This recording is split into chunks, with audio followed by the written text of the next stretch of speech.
Hai, halo, selamat malam sahabat-sahabat semuanya. Selamat hari Jumat. Dan seperti biasa di hari Jumat itu adalah harinya Hipa Valley Talks. Jadi di edisi ke-20, udah 20 aja nih nggak kerasa ya. Ternyata Hipa Valley Talks udah sampai edisi ke-20. Jadi udah 20 kali kita IG live ya dengan berbagai macam bahasan. Sebentar, saya boleh minum dulu ya. Sayang soalnya kopinya kalau nggak udah berkurang panasnya. Oke, mohon maaf ya kalau agak telat hari ini di Hipa Valley Talks yang ke-20 di hari ini. Eh Dito yang bakal nemenin Anda, nemenin sahabat-sahabat semuanya. Nemenin Anda kayak balik jadi siaran lagi ya. Ya, jadi bakal bareng sama teman-teman kita bakal banyak ngobrol dan topiknya hari ini aduh, saya lupa tadi apa ya, nggak lupa ngepin judulnya ya. Jadi topik kita hari ini adalah terkait dengan finding work during pandemi ya. Nggak kerasa ya udah hampir 1 tahun ya kita merasakan pandemi ini ya. Kalau pandeminya sendiri kan sebenarnya sudah lebih dari 1 tahun, tapi paling nggak di Jakarta atau di Indonesia lah berasanya kan itu mulai di Maret ya. Jadi bulan Februari udah mau habis, nggak berasa juga karena udah hari yang ke berapa ya? Sekarang itu adalah hari yang ke-19. Oke. Bentar lagi Februari udah habis, udah Maret. Berarti kalau Maret itu 1 tahun sudah ya kita merasakan yang namanya PSBB atau apapun lah namanya. Sekarang kan banyak banget tuh namanya sampai bingung. Ya buat kalau buat gue sih gue kenalnya cuma namanya PSBB. Jadi kan itu baru terjadi di bulan Maret ya. Nah, hari ini ya atau malam hari ini kita akan sedikit ngobrol tentang impact atau dampak dari pandemi ini terhadap kehidupan kita, terutama kehidupan pekerjaan ya. Karena buat budak korporat kayak gue ya, karena tadi telat juga, saya tadi minta maaf karena lupa ya tadi ini. Saya minta maaf karena telat karena ya seperti biasalah ya. Budak korporat ini kan harus mengikuti permintaan yang membayar gaji saya. Jadi tadi ada back to back meeting, nasib lah ya budak korporat yang bekerja di perusahaan yang harus mengharuskan lebih banyak untuk ada di kantor ketimbang WFH ya, work from home. Jadi berbahagialah teman-teman yang bisa menikmati waktunya work from home. Tapi tetap semangat buat teman-teman yang kayak gue ya, budak korporat yang harus lebih banyak datang ke kantor. Nah, malam ini kita akan ngobrolin finding work during pandemi. Jadi ya kita nggak nutup mata ya, banyak banget teman-teman kita juga yang terpaksa harus kehilangan pekerjaannya, kehilangan mata pencahariannya selama masa pandemi ini. Karena masa pandemi ini ngehantem hampir nggak hampir tapi emang semua lini bisnis ya kehantem dengan adanya pandemi ini ya. Mungkin kalau untuk usaha bikin masker atau farmasi kayaknya malah makin ini ya, makin banyak dicari apalagi di awal-awal masa pandemi tahun kemarin ya. Ingat banget kan harga masker yang melambung begitu tinggi, terus mau cari multivitamin aja rasanya udah kayak mau cari beli emas batangan karena susah banget dan harganya melonjak. Nah, finding work during pandemi kenapa dipilih sebagai topik obrolan kita malam hari ini? Karena cukup berasa kok selama pandemi, terutama di awal-awal masa pandemi ya, memang buat teman-teman yang kehilangan pekerjaan untuk balik mencari pekerjaan lagi memang agak susah. Karena awal-awal masa pandemi hampir semua perusahaan istilahnya apa ya, mengetatkan budget karena nggak tahu akan sampai kapan dilakukan namanya PSBB. Terus juga masih nggak tahu iklim bisnis akan seperti apa selama masa pandemi. Tapi sepertinya di quarter atau di kuartal 4 tahun kemarin sudah perlahan sudah mulai membaik, kondisi ekonomi perlahan udah mulai membaik, perusahaan pun juga udah mulai banyak untuk hiring orang-orang.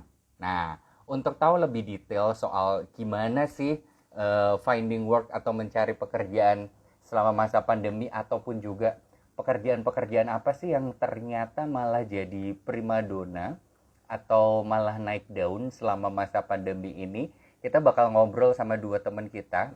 Ada Nina dari Vanlit 17 dan ada Joki Vanlit 15.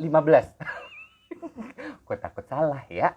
Mohon maaf ya kalau agak nanti salah menyebutkan angkatan, bisa panjang ini nanti. Nina sama Joki sebentar, saya cari, saya invite dulu. Nah, ini oke. Satu lagi ya. Buat teman-teman yang mau nanya silahkan ya, boleh langsung tulis aja di kolom komentar ataupun juga kita gue sih lebih senengnya adalah halo, kalau teman-teman nulisnya di bagian yang ada tanda tanya itu ya, karena itu akan bisa dipin dibandingkan dengan nulis di komentar, karena kalau di komentar takut kelewat, iya nggak Nina? Oh iya, benar-benar. Kita tunggu. Oke. Untung lu nggak pakai item, Ki. Kalau lu pakai item, kita bertiga udah kayak trio kwek-kwek. Emang itu item Mas, aku pikir tuh guru dongker. Ya. Oke. Selamat malam semuanya. Halo, selamat malam. Halo, gimana kabarnya? Sehat, puji Tuhan. Sehat dan bahagia. Oke, harus ya, kalau bahagia itu harus ya. Apapun kondisinya kita tetap harus bahagia. Karena kalau katanya beberapa pakar kesehatan kan, bahagia itu membuat imun kita jadi lebih baik, sehingga lebih bisa menahan untuk ya virus-virus ini ya. Oke, sebentar. Oke. Nah, ini si Oki live dia. Nah, Nina. Iya, Mas. Halo. Sinyal agak-agak ini karena Jakarta juga lagi kebanjiran dan segala macam. Tempat lu banjir nggak? Enggak, tahun ini malam ini enggak. Padahal biasanya aku tuh aku tinggal di daerah Kelapa Gading yang kayak terkenal banjir, tapi kayak hari ini enggak. Puji Tuhan. Coconut Ivory ya. Coconut Ivory. Iya, di daerah Coconut Ivory. Hai Joki. Kalau Joki tinggal daerah mana, Jok? Di Jakarta, di Duren Sawit. Oh, Duren Sawit. Banjir nggak, Mas? Banjiran nggak? Nah, itu pertanyaan kita bertiga tinggal di Jakarta. Jadi pertanyaan kita ada banjir nggak? Saya beberapa teman aku di Duren Sawit kebanjiran tadi pagi. Iya, benar nggak? Kalau komplek rumah sih yang sih enggak sih, cuman di jalan utamanya kadang-kadang suka banjir emang. Tapi cepat surut. Tapi cepat surut ya. Iya. Karena daerah situ kan lebih dekat ke itu kan, ke Cipinang dan sekitarnya yang banjirnya agak lumayan ini ya. Betul. Oke, yes. Jadi Nina ini adalah HR Associate di Nutrifood dan juga Oki ini adalah Engineering Manager di Ruang Guru. Gue agak tertarik dengan pekerjaan kalian berdua ya, karena agak-agak gue juga agak bingung sih ya, karena mungkin juga buat teman-teman terutama yang masih kuliah ataupun baru lulus kuliah kan, kadang kalau nyari kerjaan suka agak nyaru dengan title itu kan, jadi suka bingung kenapa sekarang title itu banyak banget berubah title pekerjaan ya.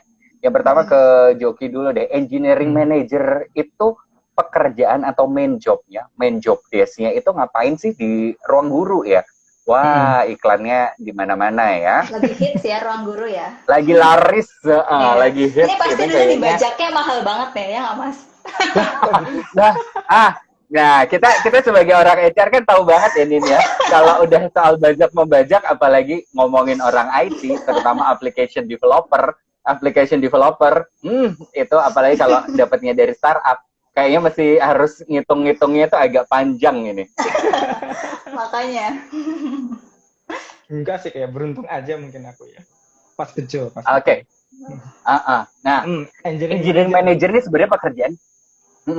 Engineering manager lazim di tech company. Jadi tech company kan engineer itu software engineer maksudnya ya. Software engineer itu menjadi backbone-nya kan, backbone di how they produce the product gitu kan. Engineering manager ini simply manager yang handling the engineer team itu gitu. Responsibility-nya termasuk gimana dia nge-grow timnya itu nomor satunya gitu kan. Tapi juga gimana dia nge-streamline roadmap produk dengan stakeholder gitu. Di compare dengan capability-nya tim engineering sekarang itu sudah seperti apa gitu. Oke. Jadi lebih banyak manage roadmap dari sisi point of view tech itu, roadmap produk gitu ya. Company inisiatif lah, bisnis inisiatif itu. Kalau dia juga gimana dia nge-grow tim engineeringnya juga gitu. Yes. Berarti kayak sebenarnya kalau yang kayak engineer manager itu kayak middleman yang dia akan jadi apa ya, kayak penghubung untuk stakeholder maunya seperti apa dengan kapasitas atau kemampuan yang ada di perusahaannya ya. Betul sekali. Resource yang ada di tempat lo ya. Oke, sangat menarik ya. Oke. Nih, lo jangan-jangan jadi berasa kayak di interview HR nih. Tapi aku nggak kuat bayarnya kayaknya. Nggak kuat bayarnya, nggak kuat. Agak pusing kalau udah ngambilnya dari startup. Jangan ngambil dari startup, nonton aja startup ya, series Korea. Oke, nah sebelum di Ruang Guru, lo sebelumnya kerja di mana, Ki? Di Traveloka, 3 tahun, hampir 3 tahun setengah di Traveloka. Ya, oke, engineer juga. Dan itu perusahaan kalau buat di kalangan HR terkenal banget bahwa itu gajinya gede-gede banget. Kalau mau hijack dari sana itu kayaknya harus mikir berkali-kali. Nah, sebelum di Traveloka atau lu di mana? Sebelum di Traveloka pernah setelah lulus kuliah deh, cerita deh. Setelah lulus kuliah, lu abis pertama kerjanya di apa? Lulus kuliah tuh dulu ngikut ini. Jadi kan waktu kuliah dulu kan ada kerja magang. Kerja magang tuh dulu ikut sama company-nya punya dosen gitu. Jadi kerja magangnya di tempat dosen, terus habis kerja magang itu berlanjut gitu. Udah lulus gitu, ya udah langsung sekalian kerja di sana aja gitu. Software house gitulah itu hitungannya. Gitu. Oke. Terus di situ 3 tahun setengah gitu. Pindah ke software house juga, tapi yang head office-nya di Singapura, Serial Multivision namanya. Nah dari situ baru LinkedIn mulai naik daun juga kan itu. Nah mungkin kayaknya tuh gara-gara HQ-nya di Singapura, jadi ikut keangkat naik gitu kali ya. Ya di refer teman kuliah ke Traveloka. Nah dari Traveloka masuk Traveloka 3,5 tahun itulah, terus dibajak ke Ruang Guru. Ke Ruang Guru, oke. Pertanyaan gue sempat ngaku juga dibajak. Makanya sign on bonusnya berapa besar? Aku nggak mau denger. Nggak ada. Aduh. Itu salah satu beban beratnya HR adalah ngurusin sign on bonus orang, dan ketika kita tahu angkanya itu bikin kita nangis karena kita nggak tahu akan sampai kapan bisa mencapai itu. Oke, jadi itu tadi sedikit cerita dari Joki ya. Berarti lo emang bener-bener dari awal setelah lulus kuliah pun lebih fokusnya adalah atau lebih banyaknya kerjanya di software engineer ya? Betul. Oke. Dulu kuliah kuliahnya di UMN. S1-nya di UMN, terus sambil kerja itu ngambil S2 di UI. Oke. UMN itu Universitas Multimedia Nusantara ya? Betul. Jadi jangan salah. Oh, nanti kalau orang salah kan nggak enak. Oke, jadi memang lebih banyak adalah pekerjaannya di software engineer. Dan itu kayaknya memang lagi pekerjaan yang lagi banyak dicari ya. Maksudnya lagi banyak dibutuhkan di berbagai perusahaan, karena kan semua perusahaan udah mulai go digital nih. Betul. Hampir semua lini perusahaan tuh sekarang mulai go digital, dan even bahkan salah satu bisnis yang udah istilahnya udah menaun, bisnis yang udah sangat-sangat fosil banget, perbankan pun sekarang udah mulai larinya ke digital ya, go digital. Oke. Thank you banget Joki, nanti kita akan ngobrol lagi ya. Kita ke Nina dulu. Nah, Nin, cerita dong. Nah, lu tuh dari lulus kuliah, berarti dulu kuliah Nina di? Aku kuliah di UI. Oh, oke. Psikologi UI. Iya, psikologi UI. Aku dulu sekolah di UI di Depok. Oke, psikologi UI. Terus kalau Mas Joki kan pindah-pindah ya. Kalau aku kayaknya kebetulan anaknya either males pindah atau kayak nggak ada yang ngebajak. Tapi aku dari lulus sampai sekarang berarti sudah lebih dari 6 tahun lah ya. Aku dari 14 itu lulus, itu udah di kantor yang sekarang sampai sekarang. Jadi kayak selama itu di situ awet gitu, kayak cocok kayaknya susunya ya kan. Jadi cocok. Tapi memang kebanyakan di HR sih, Mas. Jadi kayak selama 6 tahun itu aku pernah kan sekarang kan di kantor pusatnya ya, di head office-nya. Kemudian dulu pernah juga di plant, di pabriknya gitu. Oh iya, di pabrik ya. Balik lagi ke sini cuman areanya masih sekitar HR, kayak rekrutmen. Terus sekarang sih aku lebih banyak handle rekrutmen. Kemudian kalau pas di plant, pas di pabrik kayak lebih banyak ngomongin soal training sama employer engagement gitu sih. Gue pikir karena kalau di plant ngomonginnya adalah industrial relation. Oh enggak, aku nggak sanggup Mas, kayak Mas Duto kayak nggak pada nurut sama aku, kurang galak kayaknya ya. Sebenarnya ya itu adalah kalau gue ngobrol sama teman-teman HR itu adalah bagian yang sebenarnya agak cukup dihindari sih. Cuma orang-orang bermental baja yang berani masuk ke industrial relation, apalagi kalau di plant ya. Apalagi kalau di pabrik ya. Jadi kalau industrial relation itu, jadi buat teman-teman yang mungkin masih bingung, industrial relation kalau di HR itu adalah kalau untuk bagian yang khusus ngurusin adalah tentang karyawan, tapi lebih ke kalau terkait ada dispute atau ada serikat dan segala macam. Nah, itu adalah kerjanya industrial relation. Makanya namanya hubungan industrial.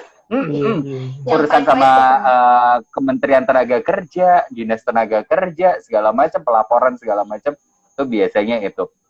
Nah, berarti kan Nina udah 6 tahun nih di Nutrifood ya, Nin ya? Di Nutrifood ya. Lu jangan ngomongin itu deh, kerja lama-lama. Gua aja selama dari lulus sampai sekarang perusahaannya nggak lebih dari 5 loh. Gitu. Ya antara loyal dan nggak laku tipis bedanya sih.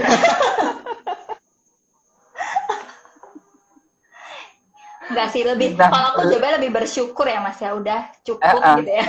Iya, makanya kan ya itulah, antara loyal dan nggak laku sih emang agak tipis bedanya. Nah, kalau lu di rekrutmen sendiri di Nutrifood ini, lu lebih banyak handle rekrutmen untuk yang di bagian apa nih, Nin? Atau all semua istilahnya semua job, semua jabatan, atau hanya jabatan-jabatan tertentu? Kan biasanya kadang-kadang rekrutmen itu kan dibagi-bagi tuh. Dibagi-bagi ya, oke. Aku pernah ngerjain semuanya sih Mas sebetulnya. Jadi kayak aku 1,5 tahun pertama aku lebih banyak, walaupun di kantor pusat, tapi kayak lebih banyak bantuin buat talent-talent yang ada di pabrik. Jadi misalnya kayak jadi all position ya, maksudnya sampai level-level yang istilahnya kayak yang teknikal lah ya, dari paling bawah gitu ya. Kemudian kalau sekarang begitu setelah itu ke pabrik terus balik lagi di kantor pusat sih sebetulnya ya cukup beragam juga sih. Kalau aku mah yang ada aja aku kerjain deh. Mintanya apa aku kerjain gitu-gitu kan. Cuman kalau sekarang kalau ngomongin yang sekarang lebih heavy sih, memang kebanyakan teman-teman dari marketing sama sales sih. Karena emang secara kebutuhan juga lagi ada yang itu. Tim kita nggak banyak Mas, cuman bertiga gitu tim di kantor pusat itu. Jadi kayak emang ya yang ada dikerjain aja. Ya kalau ngomongin tim nggak banyak, nanti lo akan dengar cerita gue akan lebih sedih lagi sih. Jadi nggak usah. Karena saya nggak punya tim, saya harus single fighter bekerjanya gitu kan. Wow. Kan lebih menyedihkan gitu. Nggak apa kan gaji 2 orang buat 1 kan? Semoga sih, berharapnya sih begitu. Cuman kan kalau buat perusahaan, buat perusahaan kan ya selama masih bisa dikerjakan 1 orang, kenapa harus nambah orang lagi kan?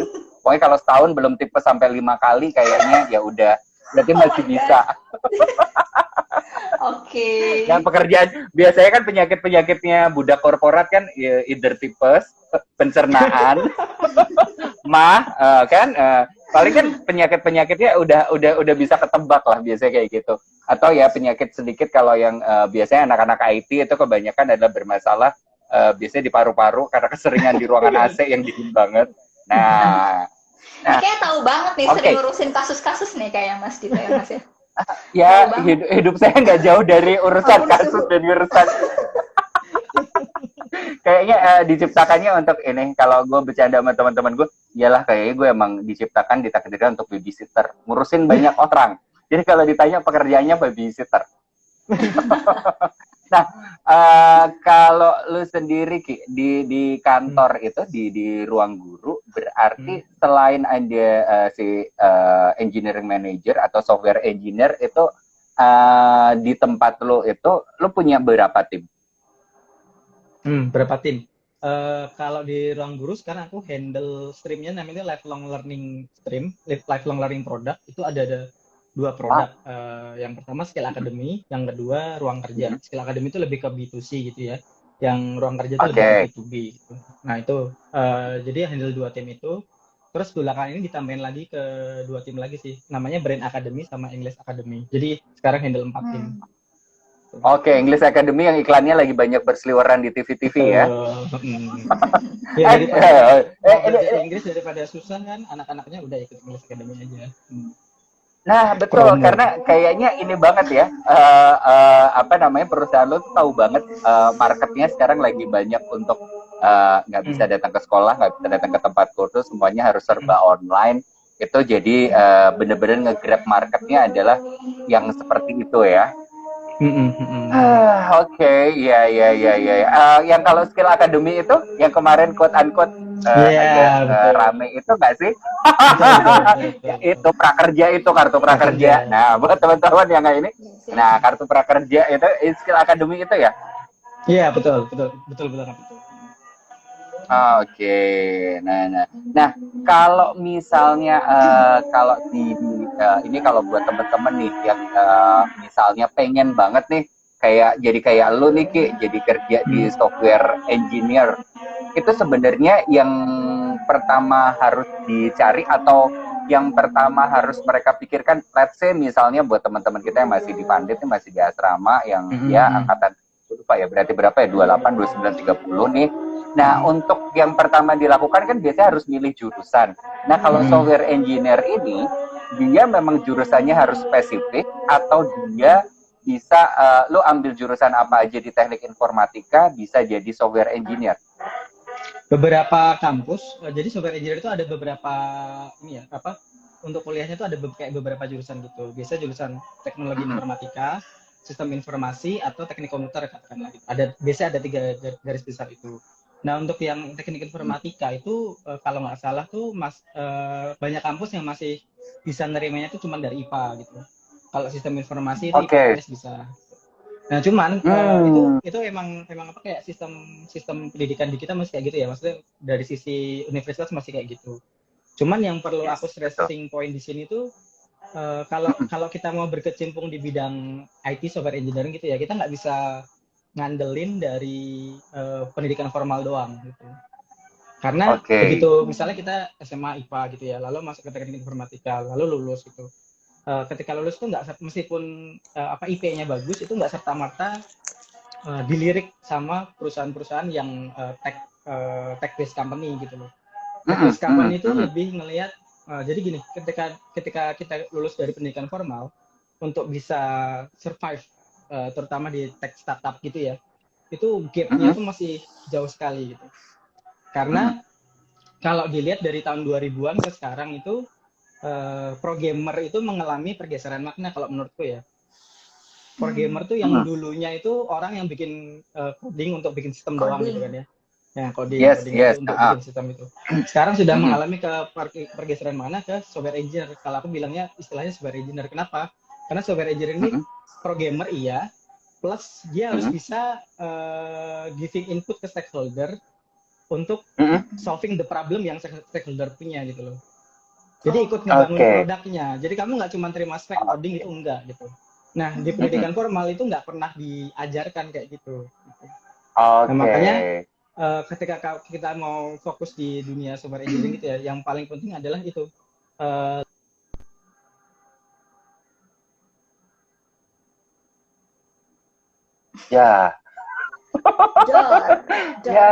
Kenapa software engineer malah ini sinyalnya? Nah, gimana? Tadi apa?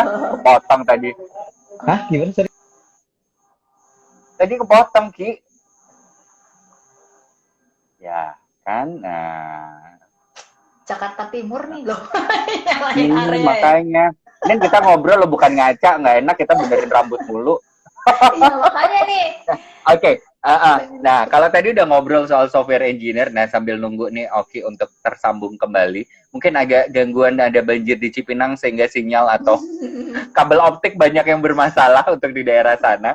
Nah, kalau lu sendiri nih Nin, untuk ya nanti gue ini lagi. Nah kalau buat lu sendiri nih di HR, terutama lu kan berarti paling lama di rekrutmen ya?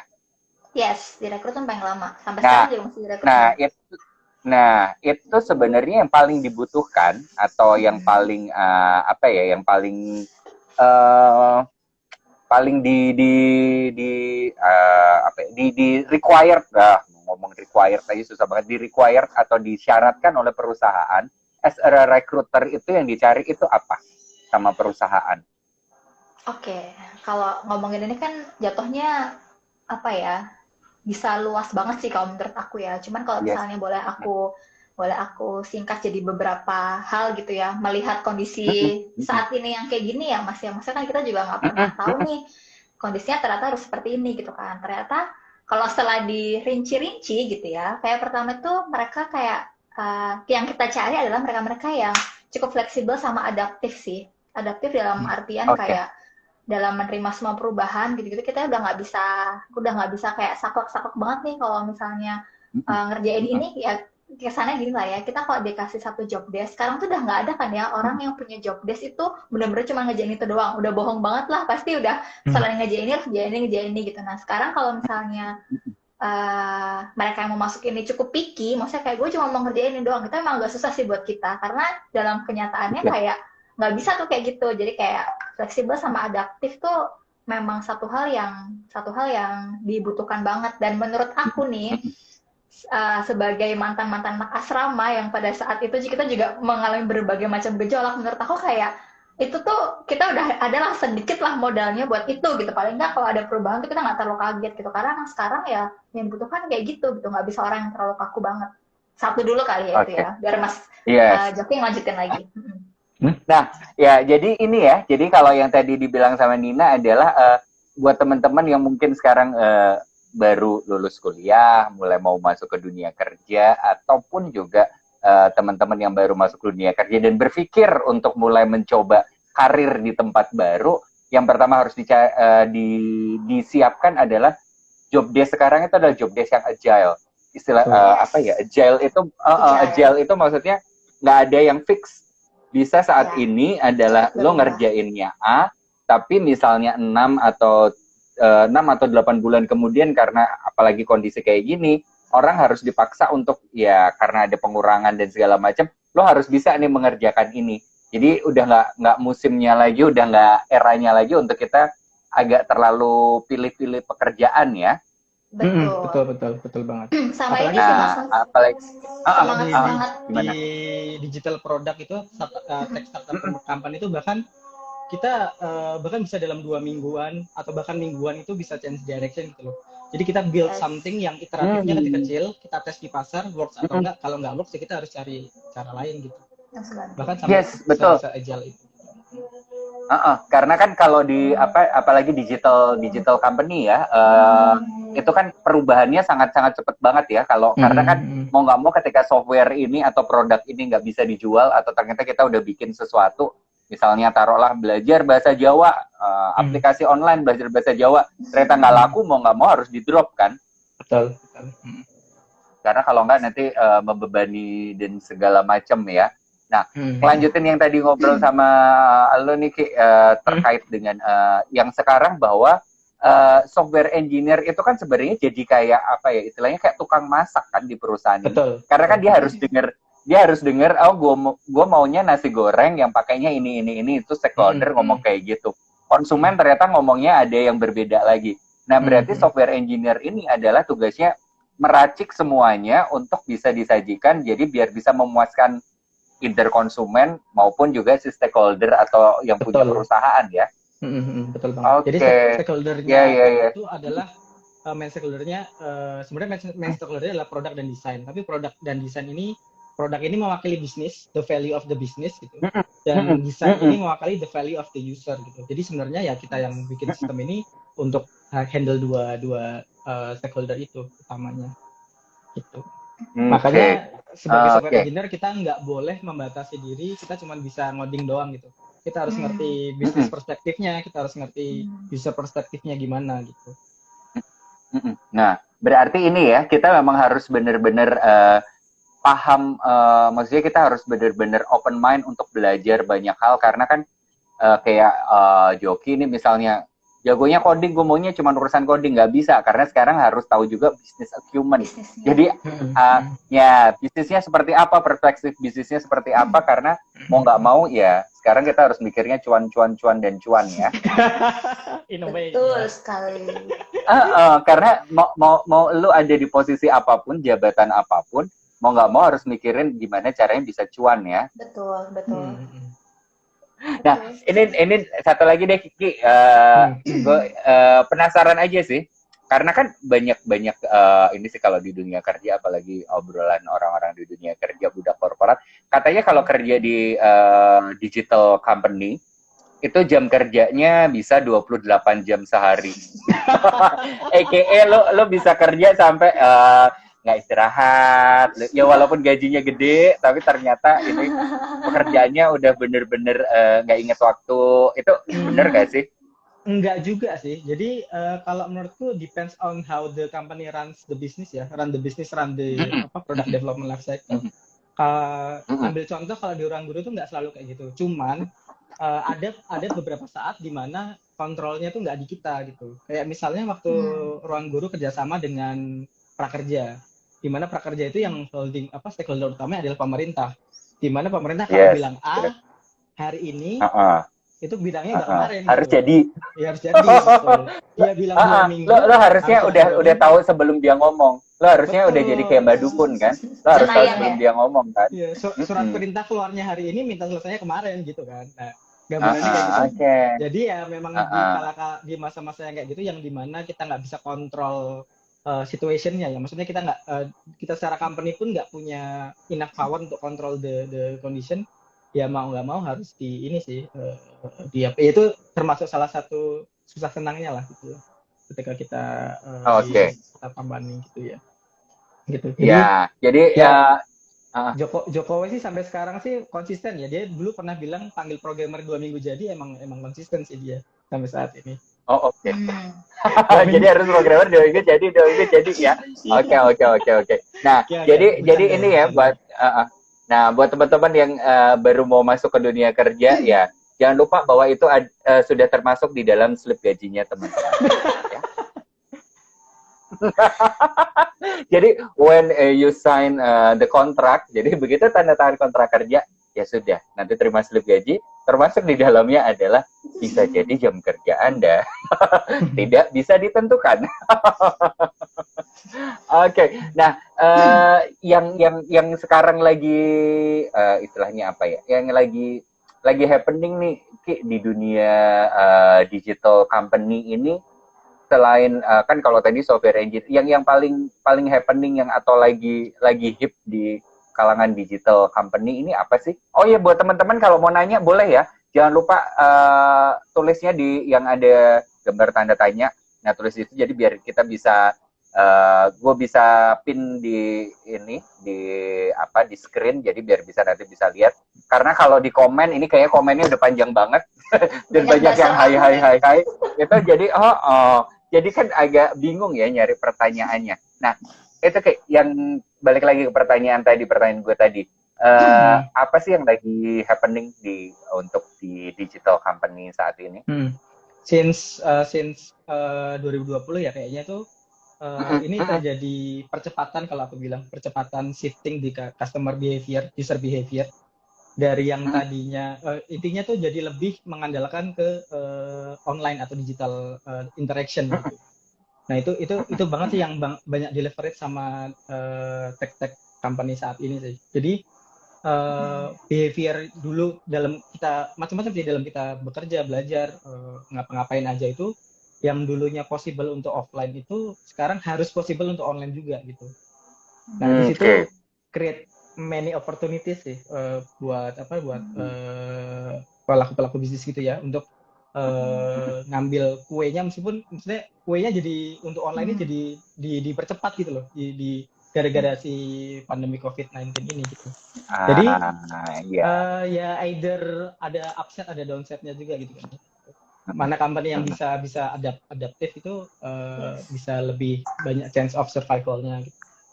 Kira-kira itu sih tema besarnya ya. Bahkan masih sampai saat ini. Oke. Nah, itu ya. Jadi agak banyak ini ya, perubahan untuk di sisi bisnisnya, karena ya perilaku manusia atau perilaku konsumennya juga berubah sekarang, semuanya harus serba online. Nah, Nutrifood sendiri udah berencana untuk go digital nggak sih, Nin? Kalau boleh cerita sedikit ya, maksudnya kalau di tempat aku memang boleh. Kita tuh sejak 2019 awal, 2018 akhir lah, waktu itu emang sudah punya satu divisi sendiri gitu ya, ngomongin soal digital transformation. Jadi sebetulnya kayak ya ada berkatnya juga ketika pandemi ini, sebetulnya kita kayak sudah setengah siap lah, maksudnya untuk itu, karena kita emang waktu itu emang udah punya satu divisi sendiri buat itu gitu. Kalau yang tadi mungkin kayak dulu kita berpikirnya gitu ya, misalnya kayak era-era masa digital gini tuh memang banyak nih yang harus kerja keras tuh, tim IT-nya atau kayak tim-tim yang teknologinya di belakang itu gitu ya. Waktu itu kan pemikirannya kayak gitu ya Mas ya, kayak ya mungkin 3 tahun yang lalu lah ya, pada saat kita lagi corporate meeting gitu banyak dibahas-bahas soal itu. Tapi semakin ke sini waktu berjalan terus gitu, kita jadi mikir ternyata yang namanya apa ya, istilahnya orang yang harus capable sama digital atau yang digital savvy itu nggak cuma harus anak IT, nggak cuma anak IT yang harus kayak gitu. Bahkan even kayak semua orang di semua bagian itu tuh kayak harus punya kapabilitas untuk melek digital lah, istilahnya gitu ya. Kan sekarang bahasanya gitu ya. Jadi kalau misalnya tadi mungkin teman-teman yang di sini kayak pada bingung, jadi kayak pekerjaan yang sekarang itu harus IT, atau kayak kalau gue udah bukan kuliah IT terus dan gue harus apa gitu. Kayak jangan khawatir teman-teman, bahwa sekarang itu kayak kemampuan berpikir digital, kemampuan untuk melek digital, untuk tahu dan untuk mau belajar itu dibutuhkan di semua bagian gitu. Contoh kecil nih ya, misalnya teman-teman marketing gitu, teman-teman marketing yang biasanya tuh kayak kalau marketing harus ketemu konsumen, harus face to face, harus kayak menawarin barang tuh harus kayak, Bu ini loh Bu, cobain deh segala macam.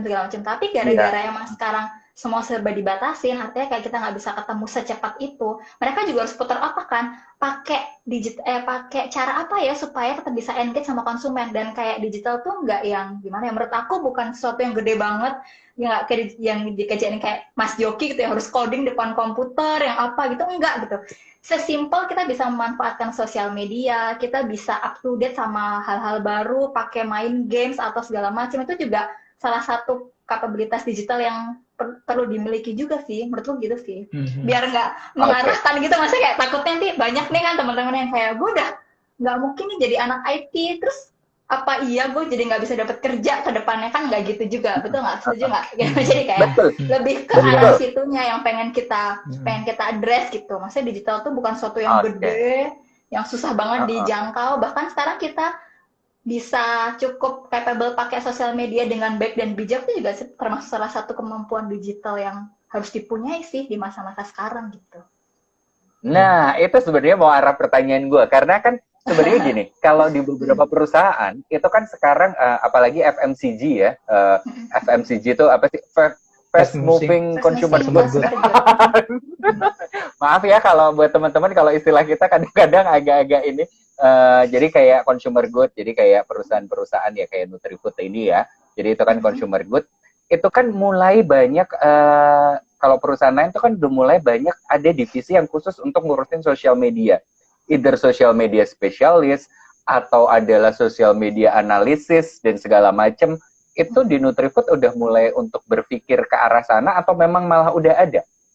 Udah ada Mas, dari tadi aku bilang 2019 itu kita emang udah 2019 itu ya? Betul. Kemudian kalau misalnya kita tuh kayaknya dulu termasuk salah satu perusahaan yang pertama kali punya Twitter deh. Maksudnya aktivasi di Twitter tuh kayak pertama kali deh kayak 2009 gitu ya. Itu kita udah banyak iklan apapun tuh via Twitter pas itu. Dan kalau misalnya boleh jujur, pas aku masuk aja ditanyain itu punya sosial media apa gitu. Yang waktu itu aku pikir zaman 2000 berapa ya, 2014 kan udah ada sih sosmed, cuman kan kita belum segila ini ya sama sosmed ya gitu. Cuman kayak betul. 2014 itu berarti apa ya? Friendster tuh, bukan Friendster ya? Udah ada Facebook sih, udah ada Instagram Pet udah. Facebook, Instagram Pet, awal-awal Pet lah itu udah ada. Cuman maksudnya kan kayak kayak apa sih gitu kan, kayak masih apaan sih, banci banget sosmed gitu ya. Cuman ternyata bener gak sih? Cuman ternyata semakin kesini kayak ya emang itu salah satu kemampuan yang harus ditanamkan dari dulu, dan aku cukup beruntung karena dari dulu emang di encourage buat punyalah gitu. Dan maksudnya dalam dalam tanda kutip yang bijak ya, maksudnya kan kayak sosmed itu kan gambaran diri kamu lah yang bisa dilihat sama orang-orang gitu kan. Jadi kayak ya sebisa mungkin nggak fake, sebisa mungkin orang tuh bisa ngelihat kamu kayak gimana dari sosial media kamu loh gitu. Gitu sih Nah, ngomongin soal itu. Nah, itu ya. Jadi buat teman-teman ya, jadi untuk jadi kayak kita mau kerja entah di digital company atau apapun, bukan berarti hanya untuk khusus untuk orang-orang yang gue dulu lulusan IT, gue jago coding dan segala macam. Karena ada beberapa part yang lain. Yang penting adalah kita mau ngulik untuk gimana caranya jadi digital savvy. Cara paling gampang itu adalah sekarang itu meeting semua online. Semua meeting itu hampir semuanya online. Kayak gue hari ini ada back-to-back meeting, itu entah 4 atau 5, gue sampai lupa sendiri. Dan masing-masing itu akan punya platform online yang beda-beda. Either Webex lah, ada Google Meet lah, terus ada Zoom dan segala macam. Kalau kita nggak bener-bener techno-savvy atau kita mau rajin ngulik, kita kadang-kadang suka bingung ketika kayak tadi misalnya gue harus ada meeting, terus ada sosialisasi, yang ada harus kita pakai background-nya adalah background-nya dikirimin nih. Jadi semua peserta nanti background pakai ini. Nah, kalau kita nggak ngerti, itu kan kita bingung. Gimana ya cara pasang background-nya? Gimana ya cari background-nya dan segala macam. Padahal itu jadi sekarang adalah jadi salah satu skill yang lagi yang dituntut semua perusahaan kan. Karena ya anyway, direktur gue yang udah umurnya 50-an aja mau nggak mau dia harus belajar untuk kayak gitu kan. Direktur-direktur yang umurnya mungkin udah jauh di atas kita, mau nggak mau mereka juga harus melek teknologi. Nah, buat teman-teman berarti melek teknologi itu jadi hal yang penting ya, Nin ya? Iya, betul. Dan jangan takut yang tadi, maksudnya teknologi bukan yang sesuatu yang besar, yang susah. Kadang-kadang dari hal kecil aja kita juga butuh. Ya, sesimpel kita bisa pesan makanan online juga sebetulnya melek teknologi kan. Kayak bisa pesan makanan online, terus kayak bisa pesan ojek online gitu. Itu juga, ya sekarang-sekarang kan orang tua kita udah mulai kita ajarin kan, kenapa biar nggak ketinggalan aja Bu, gitu kan, kayak harus bisa Bu, karena suatu saat kayak bisa jadi Ibu butuh gitu kan, kayak gampangnya gitulah. Karena WhatsApp pun juga selalu berubah kan, dia even memperbarui terus fitur-fitur yang ada di produknya dia kan. Nah kalau kalau di industri yang digital sendiri nih Ki, sebenarnya tantangan yang paling berat buat misalnya ada yang pengen untuk masuk ke dunia ke digital company itu atau ke dunia digital company itu, tantangan yang paling berat, challenge yang paling beratnya itu apa sih, terutama buat misalnya taruhlah ya kayak lu dulu deh pertama kali masuk, berarti kan lu kalau mau ngomong bener-bener company yang besar itu berarti yang waktu itu yang headquarter-nya di Singapura ya? Nah, itu tantangan, apalagi lo bekerjanya kan berarti karena headquarter di Singapura, lo pasti bekerja sama orang Singapura dong. Betul, remote. Betul. Nah, challenge terbesarnya adalah untuk bekerja di industri digital, terus tiba-tiba harus ketemu dengan headquarter atau orang-orang dari istilahnya dari luar negeri, itu seperti apa? Karena hampir semua perusahaan digital kan pasti ada ekspatriatnya kan? Betul. Tantangan terbesar kalau awal-awal adalah time management sama time slotting mungkin ya. Jadi ketika kita bekerja di company yang digital itu, waktu dan tempat itu time and space itu agak kabur ya batasannya. Istilahnya work life balance itu udah nggak ada work life balance lagi, tapi ya life balance aja gitu. Jadi work itu udah kayak embodied in your life gitu loh. Nah, jadi mindsetnya kita kapan ngatur kita ini kerja, kapan ngatur kita istirahat atau having fun sama family itu penting banget gitu. Maksudnya gimana kita nyetel diri kita sendiri gitu loh. Nah, makanya time management sama time slotting itu penting gitu. Jadi kalau dibilang 95 itu kalau di digital company mungkin udah nggak gitu relevan gitu. Kita harus nemuin sendiri workflow-nya kita tuh kayak gimana, life flow-nya kita tuh kayak gimana gitu. Jangan maksain nge-separate banget gitu. Oh sekarang aku harus kerja, sekarang aku harus ke family gitu, nggak bisa gitu. Apalagi kalau kita di tech company, apalagi kalau yang di software engineer ya, ada masalah di production jam 12 malam, mau nggak mau harus buka laptop gitu kan. Nah kayak gitu-gitu tuh. Jadi di embrace gitu, harus berani di embrace, dan bukannya tidak ada work life balance, tapi cara pandangnya yang beda gitu ya. Gimana kita nge-streamline itu, gimana kita ngejalanin itu supaya nggak terbeban sama kita sendiri gitu. Memang nggak boleh di-separate batas kasar gitu ya, batas kasar itu nggak bisa sih. Memang harus ya di navigate aja terus itu.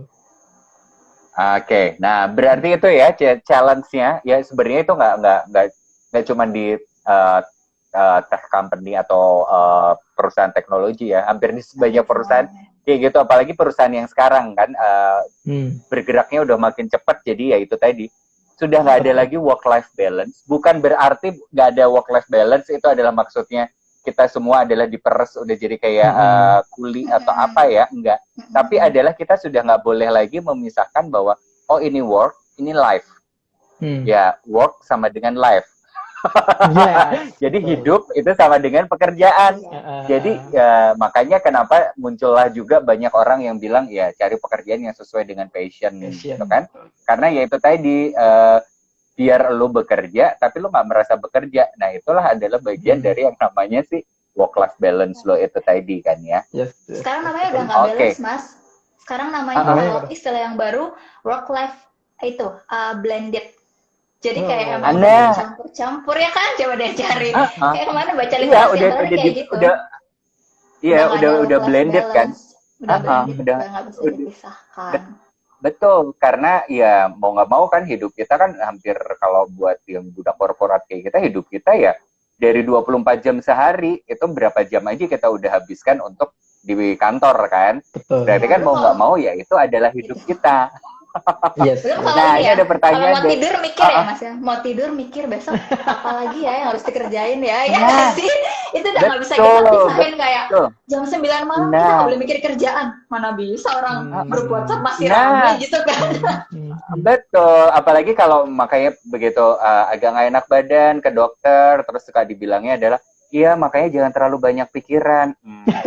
Kalau saya nggak mikir, saya nggak digaji nih kalau saya nggak mikir. Ya, gimana caranya ya? Gue sih juga suka paling sebel tuh kalau udah ada nasihatnya adalah jangan banyak pikiran. Ya kalau gue nggak mikir, gue nggak digaji. Kalau gue nggak digaji, siapa yang mau bayar tagihan? Nah, ini ada pertanyaan dari Yeswasti Kirana. Mas Joki, ruang guru butuh guru PIA nggak? Aku mau daftar. Ngelawak nih, maafin temen aku ya Mas. Aduh, temen-temen aku. Nggak apa-apa. Nggak apa-apa. Belum bisa bilang, tapi kan gini, ruang guru tuh sekarang ada Kitwas. Kitwas tuh SD sampai SMA, makanya Kitwas 12 tahun ini SD, SMP, SMA kan 12 tahun kan. Terus ada lifelong learning. Lifelong learning tuh targetnya tuh yang kuliah dan seterusnya gitu kan. Itu kan target pasarnya sekarang. Nah, yang bisa aku kasih tahu adalah ruang guru sedang bersiap untuk mengexpand target pasarnya, udah. Nah, loh, ya ini maksudnya kita jangan ketawain karena kita nggak pernah tahu ya. Yes. Karena dengan kondisi kayak gini kan, misalnya nih anak-anak yang dulu biasanya sekolah minggu, yang biasa datang ke gereja, ada sekolah minggu, ada PIA. Tiba-tiba nggak ada kan, mau nggak mau mereka juga butuh, karena orang tua kan juga udah mulai pusing ya. Kalau dulu biasanya hari Minggu gereja, udah anak-anak masukin ke kelas sekolah minggu, udah ada yang ngurus paling nggak sejam 2 jam ya. Malah nggak punya untuk ngurusin anak. Nah begitu kayak gini kan hidup udah ini ya, apalagi ngajarin kitab suci dan segala macam. Siapa tahu tiba-tiba nanti ruang guru bisa.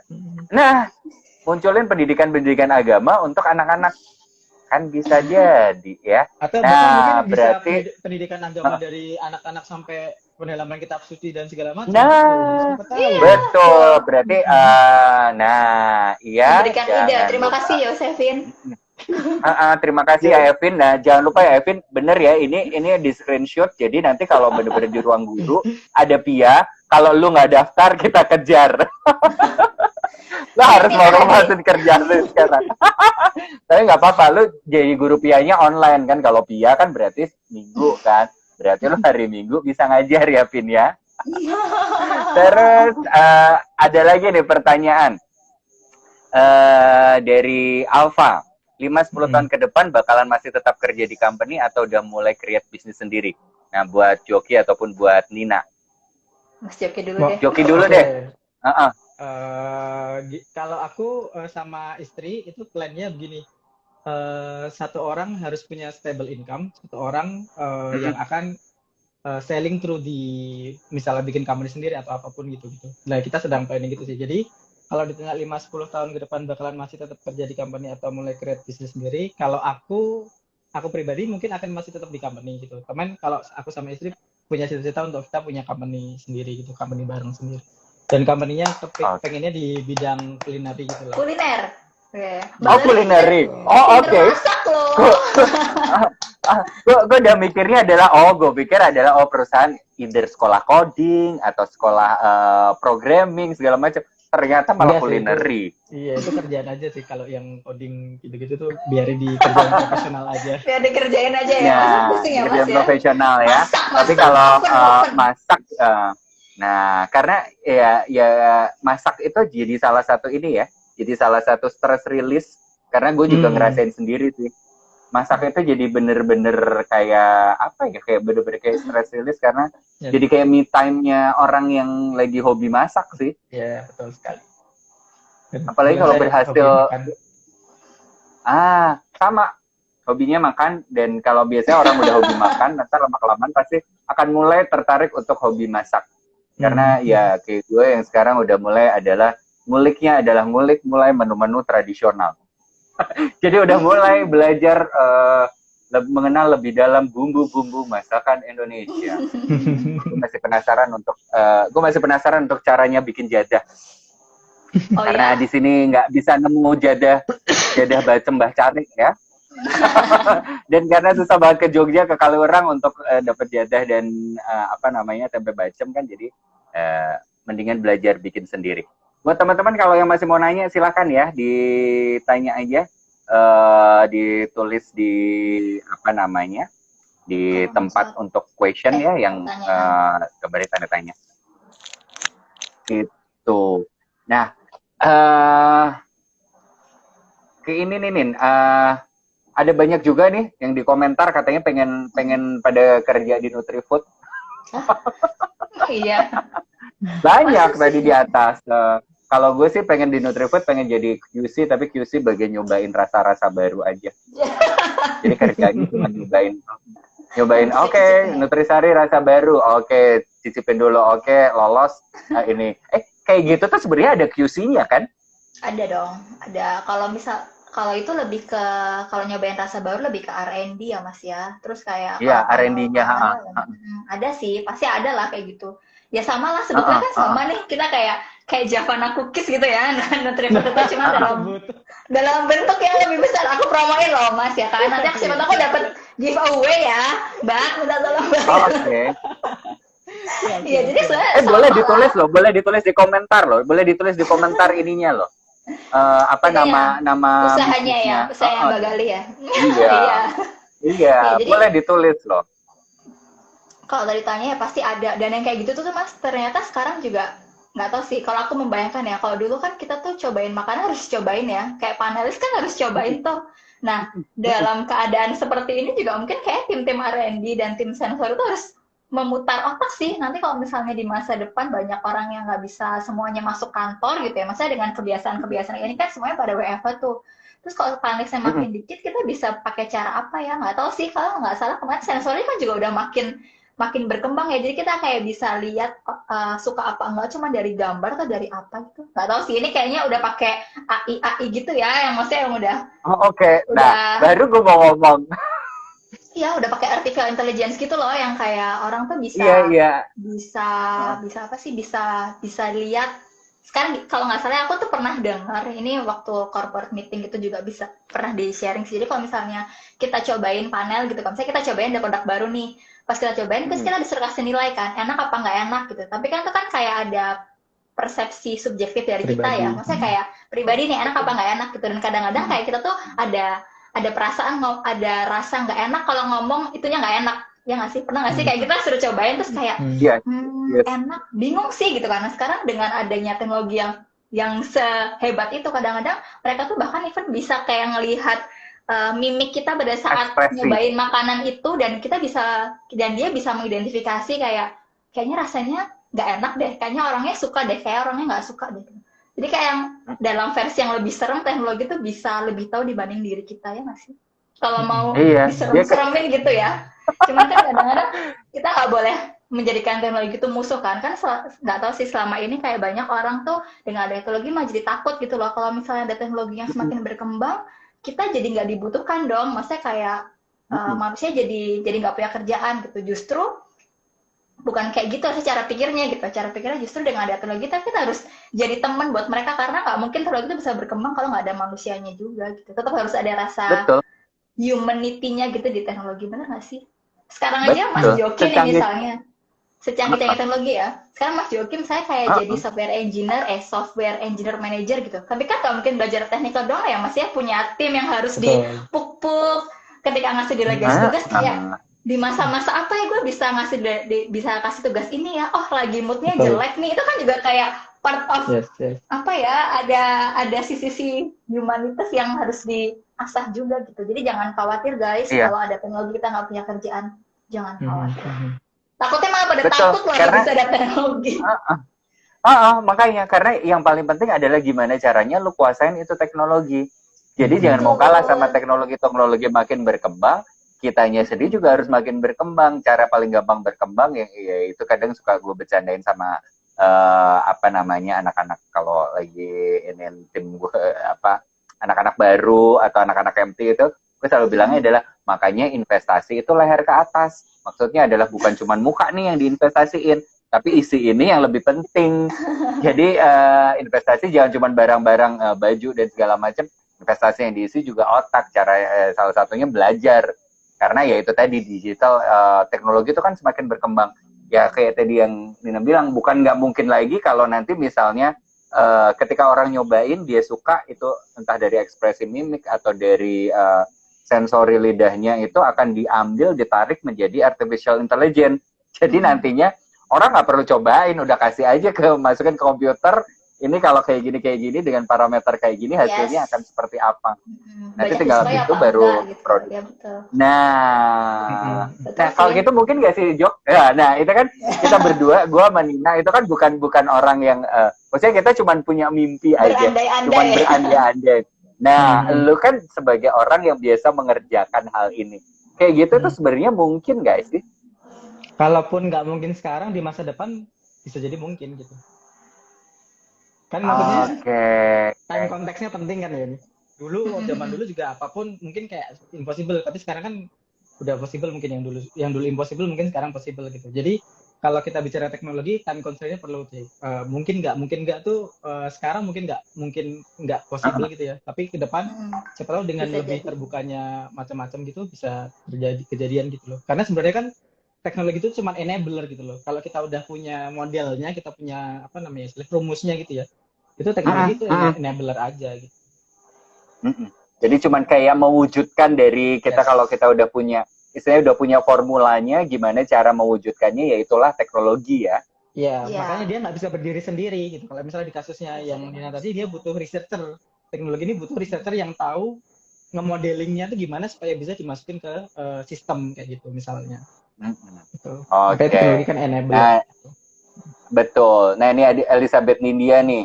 Mbak Alicia Nina, kalau jadi HR yang ngepok-pok siapa? Yang ngepok-pok slip gaji? Dari kita tahu. Sudah jawab. Salpopo ya? Antara salpopo sama ini slip gaji.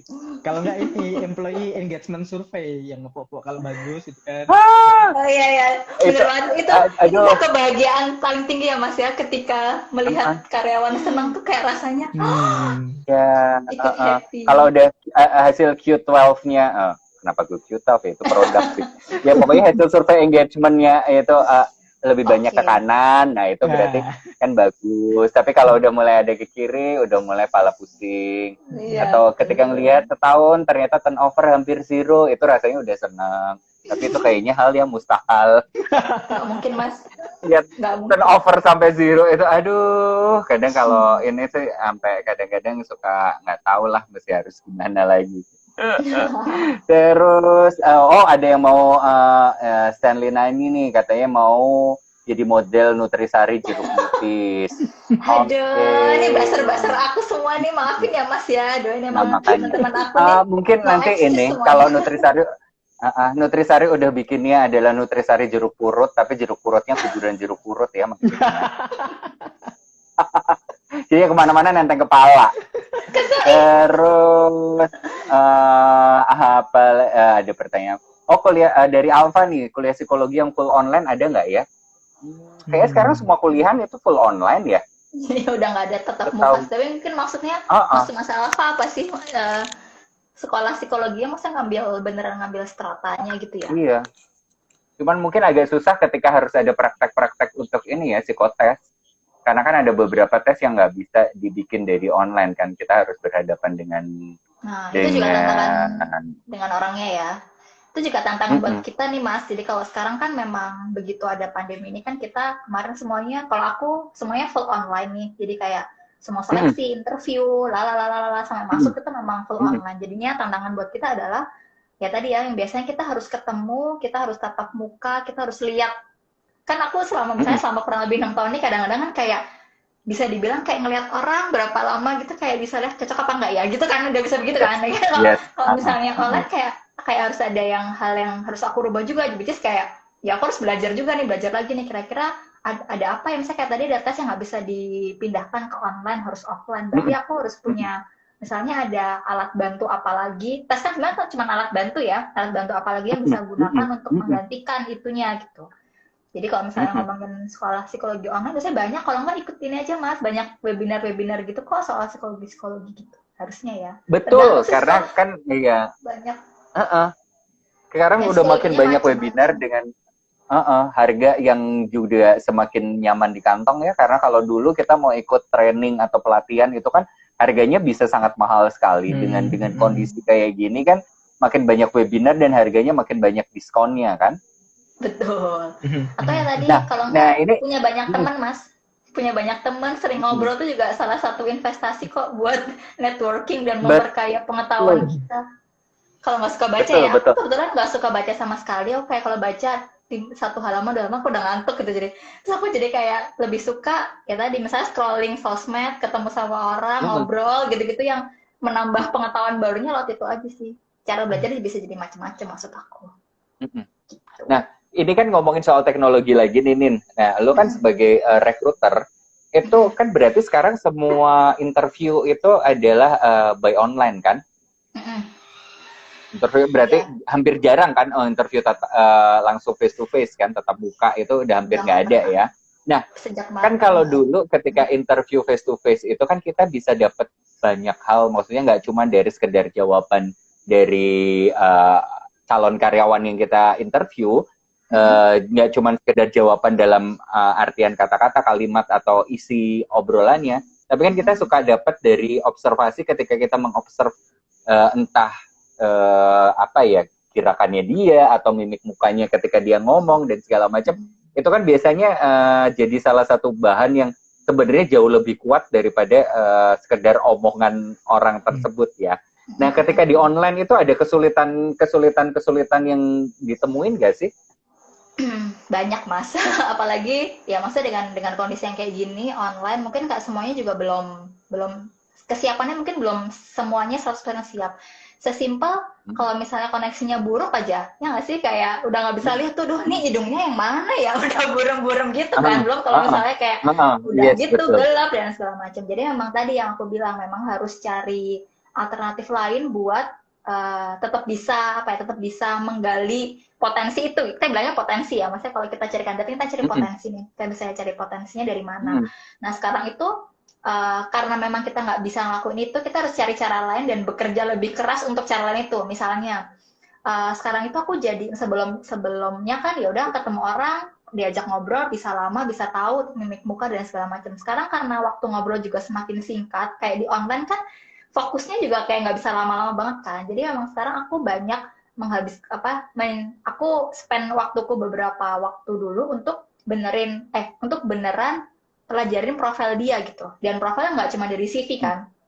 Jadi aku tuh Yes. ya recruiter itu memang salah satu skillnya tuh harus bisa kepo. Jadi kalau misalnya pada bilang suka bacain IG story, iya jangan sedih, aku bacain sosmed terus hampir setiap hari karena emang tadi cariin orang, profil orang kan soalnya nih dari CV-nya kan ya udah kan CV gitu aja kan. Makanya aku kayak sering misalnya cari dari bukan second opinion sih, second platform lah ya, misalnya kayak cari dari misalnya LinkedIn-nya, atau sesimpel aku googling namanya aja, berita apa yang pertama kali muncul di dia, itu kan salah satu hal yang bisa kita lakuin kan. Emang lebih waktu yang dihabiskan jadi kayak ke situ gitu, bukan ke ketemu orangnya gitu. Jadi aku pelajarinnya lebih dalam ke situ, terus kayak baca-baca misalnya sosmednya, kemudian bacain LinkedIn atau kayak blog atau apa kan bisa dilihat dari situ, oh ternyata dia ini minatnya ke sini nih, kalau aku cari pekerjaan buat ini kira-kira cocok apa enggak ya gitu. Jadi digantikannya pakai itu sih Mas. Kalau misalnya kita bisa ketemu langsung, yang tadi cara-cara yang step by step yang tadi emang harus dilakuin. Dan itu proses belajar juga kan, selama ini kan kayak males kali ya cari-cari gitu kan, dan ntar kalau ketemu orang juga orangnya ngaku kok gitu. Cuma sekarang kan kita nggak bisa kayak gitu ya. Mau nggak mau kita harus digging lebih jauh lagi untuk source of information dari kandidat kita ya. Karena kan ada betul. Nah, makanya juga buat teman-teman ya yang lagi cari kerjaan atau lagi berencana untuk berpindah, hati-hati ya, sosial media itu juga jadi salah satu bahan sourcing sekarang.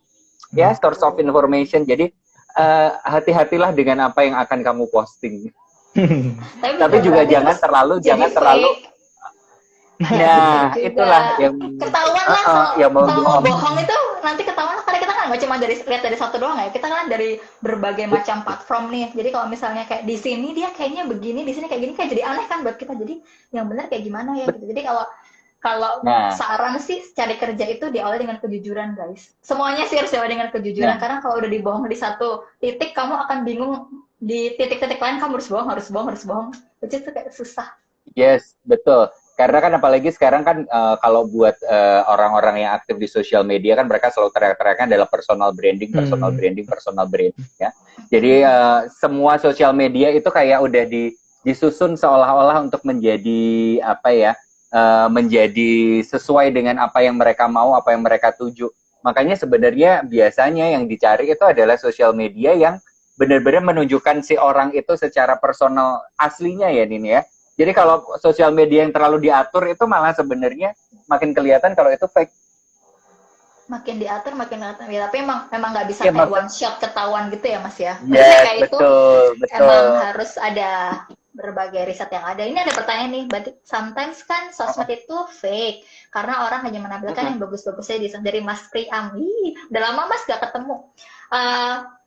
Kalau menurut aku, enggak maksudnya ya. Kalau menurut aku bener sih. Kadang-kadang kan ya namanya juga sosmed itu kan sesuatu yang dilihat ya. Kita kan juga pasti pengen orang tuh ngeliat kita ke arah yang positif gitu kan. Tapi maksudnya kan ini tadi kan konteksnya kayak lebih ke pekerjaan ya. Maksudnya kayak ke konteks pekerjaan kita nggak akan ngelihat. Maksudnya kalau dia yang apa sih, misalnya yang sedih-sedih tuh apa sih, atau yang nggak bagus-bagus tuh apa sih gitu. Misalnya dia lagi yang curhat-curhatan itu nggak akan terlalu yang kayak gitu ya. Nggak akan terlalu ini. Paling kalau dari itu kita lihat lebih ke ini sih. Misalnya nih ya, kalau orang terlalu misalnya dia reaktif gitu ya. Reaktif itu bukan berarti jelek loh ya. Reaktif dalam artian kayak ada stimulus apa, aku langsung tanggepin. Ada stimulus apa, aku langsung tanggepin. Itu kan reaktif kan sebetulnya. Cuman kita perlu lihat juga, kalau di kondisi-kondisi tertentu reaktifnya keterlaluan, bisa jadi itu tanda kayak emosinya nggak stabil ya. Kebayang nggak sih? Itu kan sebetulnya sesuatu kan, kayak itu tanda-tanda juga, kok dia di sosmed marah-marah terus sih, misalnya gitu ya, disenggol dikit marah-marah terus sih, senggol dikit marah-marah terus sih. Walaupun kita nggak bisa kayak serta-merta langsung, kayaknya anaknya emosinya nggak stabil ya, nggak bisa gitu. Kita harus lihat juga kan, sesering apa begini. Terus kalau misalnya emang sudah begitu kan kita nggak bisa lihat di sosmed doang tadi ya. Jadi habis di sosmed kan kita interview pasti tetap ada online interview kan. Nah saat itulah saatnya kita konfirmasi nih dari postingan-postingan itu. Misalnya kita bisa kayak, kemarin tuh pendapat kamu soal ini gimana misalnya. Siapa tahu emang dia tuh punya latar belakang kenapa dia sampai berpendapat kayak gitu.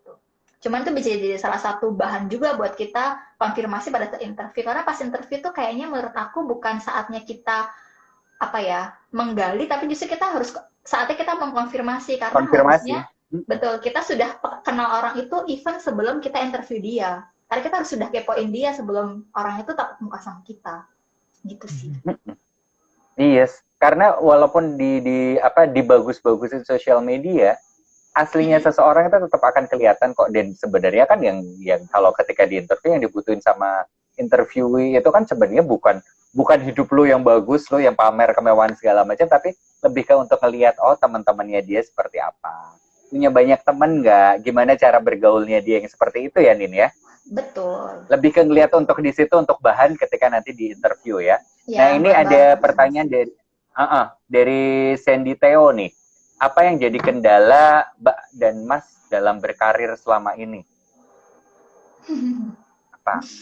Kendalanya apa? Jangan bilang kendalanya gajinya kurang gede. Enggak lah. Gaji mah nggak pernah puas, Mas, kalau mau dicari-cari. Jadi ya udah lah ya. Makanya. Apa nih kendala Yoki dulu deh, apa sih kendala lu dalam berkarir? Challenge ya, mungkin lebih ke challenge. Itu challenge-nya, challenge lo apa? Di digital tech startup company itu backlog tuh apa ya? Backlog tuh kerjaan istilahnya, inisiatif produk gitu ya. Inisiatif tuh banyak banget, tapi resource kita sangat terbatas. Maksudnya kita nggak mungkin hiring segede gaban gitu juga, karena nggak efektif juga kan. Jadi lebih ke prioritization-nya sih. Prioritization in terms of backlog mana yang harus dikerjain duluan, itu yang menjadi challenging karena yang berkepentingan banyak gitu. Ada suatu waktu bisnis yang punya kepentingan, ada suatu waktu user yang punya kepentingan, maksudnya gimana ini lebih dipakai lebih enak lagi sama user gitu. Ada satu waktu juga tech yang punya kepentingan, as in kita perlu benerin sistemnya dulu nih supaya nggak down nanti kalau usernya nambah banyak kayak gitu-gitu tuh. Nah, jadi nge-balance out tiga stakeholder itu yang menjadi tantangan tersendiri gitu sih paling kebanyakan ya. Oke.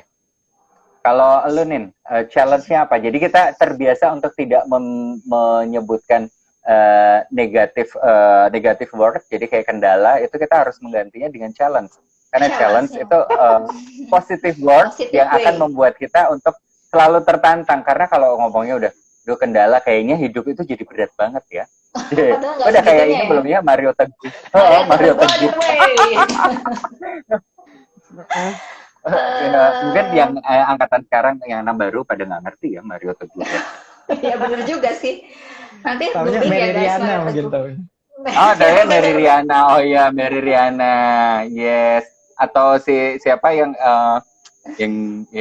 dulu jualan Rachel V-nya atau siapa yang mungkin mereka motivatornya gitu ya Rachel V-nya. Motivator baru itu.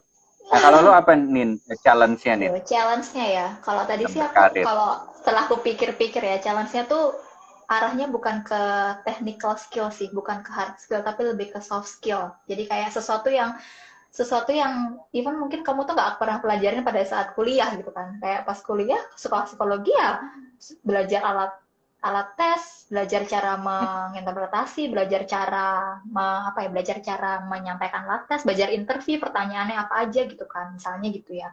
Ternyata pada saat di dunia kerja dan nyemplung tuh justru yang lebih terlatih adalah soft skill yang tadi kan pengennya gimana ya kayak kemampuan koordinasi, terus habis itu kayak gimana supaya semua orang itu bahagia, which is kayak susah ya, padahal itu kan salah tujuan HR ya, let people happy, pokoknya gimana pun caranya biar semua orang senang gitu. Nah kadang-kadang challenge-nya sih itu sih suka jadi sandwich ya kan, yang dari atas begitu, dari bawah begitu ya kan, di tengah-tengah masih penting maksudnya daging ya, ini kadang-kadang jadi sayur, jadi udah lepek-lepek gitu kan, kayak nggak tahu harus ngapain, tapi itu challenge tersendiri. Tapi menurut aku itu kayak seni sih ya jatuhnya ya, jadi kayak ya semua itu akan berlalu gitu kan, jadi kayak nanti sandwichnya pertamanya pepetnya dikit, lama-lama kecil-kecil jadi sayur, jadi timun kayak. Lebih kayak gitu kali ya, mengendalikan environment-nya supaya semuanya senang sama apa yang kita lakuin tuh yang susah sih. Yes, berarti lebih ke ini ya, interpersonal skill itu adalah sebuah challenge ketika di dunia kerja ya. Karena kan dia mau nggak mau apapun bisnisnya pasti yang namanya kalau kita kerjanya sebagai budak korporat pasti punya atasan, punya bawahan. Betul. Yang which is kita selalu ada di sandwich di tengah-tengah, gimana caranya kita harus menyenangkan kedua belah pihak ya. Jadi dan itu nggak pernah ada di kuliahan atau di pelajaran apapun sih nggak pernah ada sih yang kayak gitu. Dan Nah, itu makanya nih, jadi ya makanya kenapa? nih buat yang nonton masih kayak masih sekolah apa kayak masih kuliah gitu, perbanyaklah organisasi, kenal sama teman-teman karena itu beneran ngelatih soft skill sih. Maksudnya kalau aku Betul. cukup menyesal kayak pas kuliah, pas SMA cukup aktif nih ya, pas SMA kayak ikutin ya, pas kuliah kayak aduh capek deh, kayak pas SMA udah sibuk banget gitu kan, tapi ternyata pas sudah kerja aku kayak dulu kenapa ya pas kuliah tuh aku nggak banyak ikut kegiatan gitu, karena ternyata selain kamu butuh belajar dengan IPK yang lumayan sebagai bentuk tanggung jawabmu kepada orang tua, ternyata juga butuh ikut banyak kegiatan yang memperluas networking sih mas. Gitu buat Betul, teman-teman yang karena masih yaitu interpersonal kuliah-kuliah. skill. Betul. Interpersonal skill ataupun soft skill yang seperti itu tuh sesuatu yang sangat dibutuhkan untuk di dunia kerja saat ini ya. Karena ya itu tadi, itu tuh nggak bisa lo dapetin dimanapun, tapi ya mau nggak mau lo harus belajarnya ya kayak learning by doing. Yes. Ya. Terus dan Betul. ya kalau ada kayak gitu ya jangan dianggap sebagai ini ya, jangan dianggap sebagai beban, tapi dianggap sebagai pelajaran. Cie. Katanya Wibi itu salah satu ini Bong Chandra. Oh oke. Nah Oh ini iya. ada pertanyaan lagi dari Evin nih. Perusahaan ibu kota tuh ngelihat background sekolah nggak sih? Anak daerah kadang minder. Ya, Menarik Pin, gue pertanyaannya. kerja di Jakarta, gue dari Semarang, Pin, kuliahnya. Saya kuliahnya di Eh, Semarang, gue kuliahnya di Semarang. Saya utusan daerah, USDA. Pertanyaannya menarik sih. Ini yang kadang-kadang Uh-uh. orang pikir ya. Ini yang kadang-kadang teman-teman pikir di daerah gitu ya. Cuman sebetulnya semakin kesini, karena sekarang kita udah borderless ya, sejak ada Yes. pandemi ini dan segala macem, sejak kemajuan digital semuanya karena borderless, artinya kayak kita even nggak lihat dia dari mana gitu. Itu sebetulnya keuntungannya juga kan. Kayak sekarang saya mau interview, kalau zaman dulu kan mau interview orang dari Makassar, pikir-pikir dulu kali ya orangnya beneran bagus apa enggak ya. Kalau nggak bagus udah Yes. kita bayarin ke sini, taunya anaknya nggak bagus gitu kan. Nah sekarang karena semua itu bisa online dan tidak terbatas ruang dan waktu, jatuhnya kayak ya udahlah interview dulu aja. Artinya kesempatan sebenarnya semakin gede sih menurut aku ya. Terus kayak kalau sekolah biasanya kan, aduh gue bukan dari kampus-kampus yang dinilai bagus nih gitu. Itu juga kadang-kadang dilema ya gitu. Maksudnya kayak kadang-kadang kita yang sekolah di sekolah yang di kampus yang dinilai cukup oke pun juga kadang-kadang masuknya juga nggak tahu kan. Kayak pas masuk aja deh gitu kan, kayak nggak ada yang gimana-gimana. Semua kayak tergantung sama orangnya sih tetepan. Karena ya tadi kan Iya, soft skill apalagi itu juga uh-uh. berperan gitu, jadi kayak nggak cuma hard skillnya doang. Cuman kalau bisa dapat Uh-uh. modal yang oke, itu anggap aja sebagai berkat ya nggak sih, yang tidak boleh disia-siakan gitu.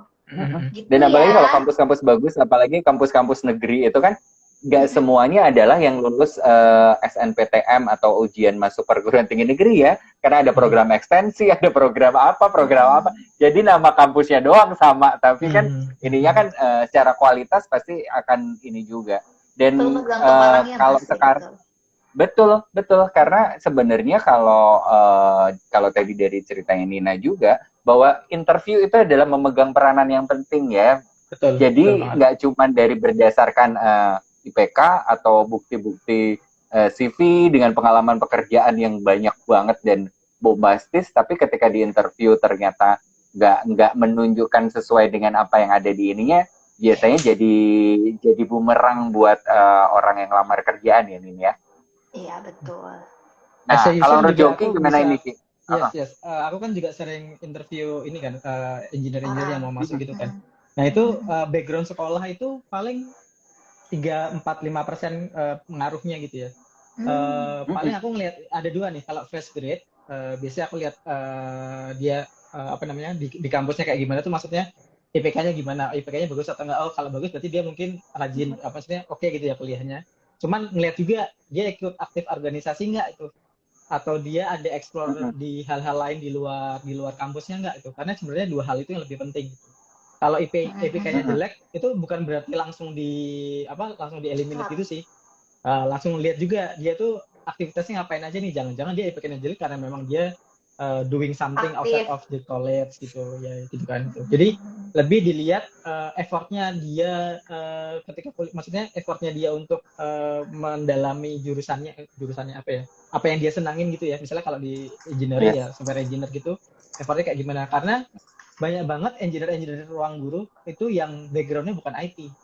Ada yang backgroundnya pengacara, dokter, insinyur aerospace, macam-macam. Jadi mereka belajar codingnya itu justru otodidak gitu. Dan karena mereka passion di situ, justru malah excel di situ. Nah, kalau untuk orang-orang yang udah punya pengalaman kerjanya, main questionku tuh pasti selalu di company sebelumnya, apa perubahan yang kamu buat? Itu question utamanya gitu. Karena kita nggak mau karyawan yang cuman go with the flow aja gitu. Kita mau karyawan yang berdampak kepada perusahaan, gimana dia punya ide-ide, inisiatif, berani menyampaikan ide.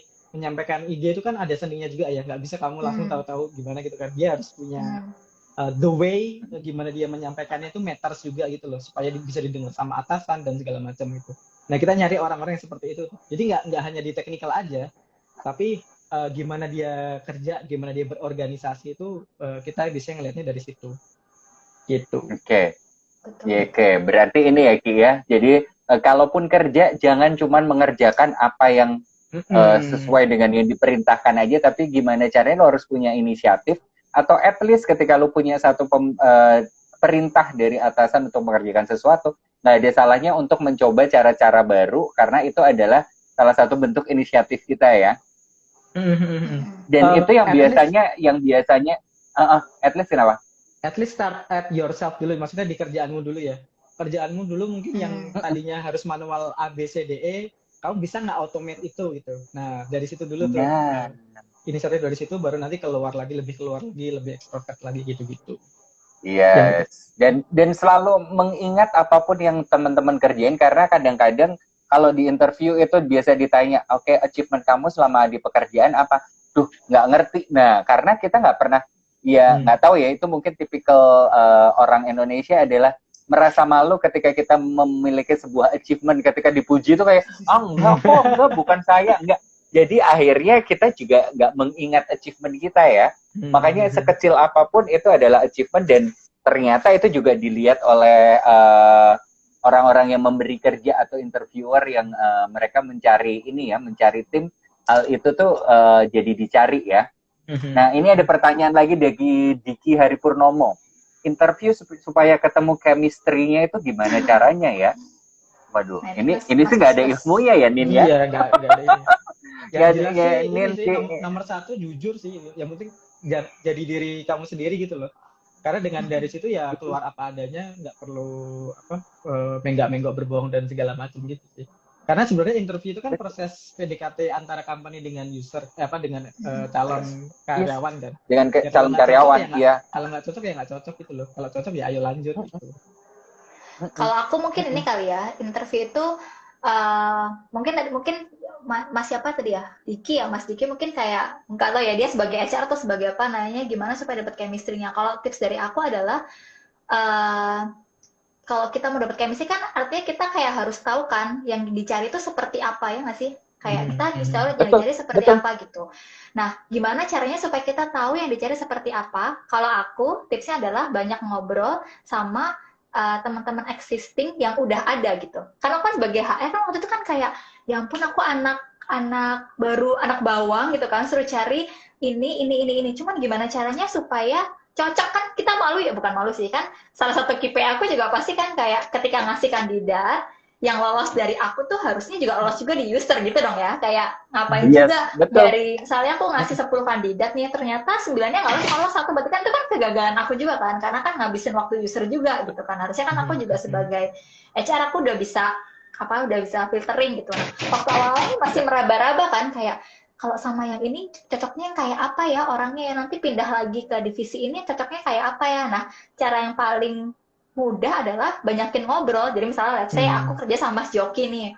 Mas Joki cari engineer sama engineer gitu. Terus aku harus kenal juga nih timnya Mas Joki as a whole.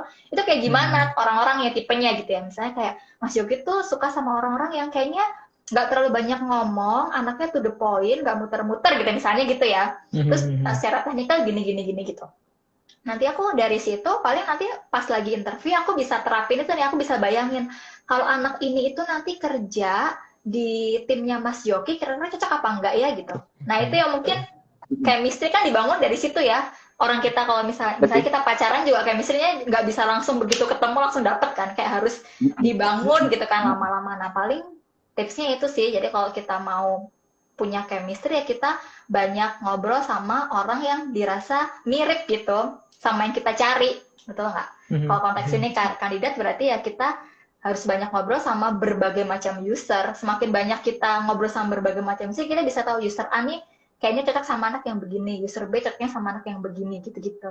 Paling gitu sih ya. Nah, yes. Jadi ini ya, kalau di summarize sedikit adalah yang penting kita adalah baik kita sebagai orang yang diinterview atau orang yang menginterview, itu adalah yang pertama adalah harus open mind bahwa ya udah kita namanya interview itu adalah namanya juga interview, wawancara, saling kenalan. Ya perkara nanti diterima atau enggak, atau buat yang orang yang menginterview apakah kita akan ambil atau enggak kandidatnya, itu urusan nanti. Yang pertama adalah kita harus sama-sama berpikiran terbuka bahwa ya udah ini ngobrol aja, jangan dianggap sebagai beban bahwa oh ya kita harus ambil atau oh ya gue harus keterima, tapi adalah sebagai ya ini kenalan. Kan bisa jadi perusahaannya cocok, calon karyawannya bisa jadi nggak cocok. Atau kalau caranya pengen banget, perusahaannya ternyata nggak cocok. Jadi kan emang harus kenal dua-duanya ya. Jadi ya itu tadi kalau betul, dan kalau namanya chemistry itu mau dibangun ya berarti dua-duanya harus terbuka kan. Namanya terbuka ya udah ya harus jangan ada yang ditutup-tutupin, baik sebagai interviewernya ataupun sebagai orang yang diinterview ya. Sama ini Mas Dito, maksudnya satu lagi mungkin ya ngomongin soal interview, jadi kayak ingat aja interview itu kan tadi kayak Mas Dito ngomong ya, itu salah satu nggak usah mikir yang beban-beban berat gitu, pokoknya kita bangun network aja. Karena bisa jadi nih misalnya dia ini nggak cocok sama perusahaan satu ini, cuman karena interviewer ini cukup berkesan karena dia pas di interview tuh attitude-nya bagus dan segala macam. Kan kita juga punya kenalan lain nih, kemarin tuh habis interview orang nih, anaknya lumayan oke loh, mau coba nggak? Itu kemungkinan itu ada gitu. Jadi kayak dalam setiap tahapan itu tuh kamu kayak nggak boleh menyia-nyiakan itu. Lebih kayak gitu sih. Betul. Jadi jangan pernah melihat itu sebagai interview itu sebagai sebuah beban atau sebuah sekedar ya udahlah ya. Tapi ya sebisa mungkin di tiap interview, apapun interview yang dilakukan ya, kalau kita sebagai orang yang diinterview ya selalu give the best lah ya, tunjukin yang terbaik. Siapa tahu yang tadi Nina bilang sama si user A ternyata enggak, tapi ternyata user B ada yang membutuhkan juga. Nah, kita kan bisa dapat referensi ya. Betul. Oke. Nah, tes personality. Waduh, Diki tanya lagi, tes personality itu efektif? Tes personality itu efektif gak sih untuk proses interview?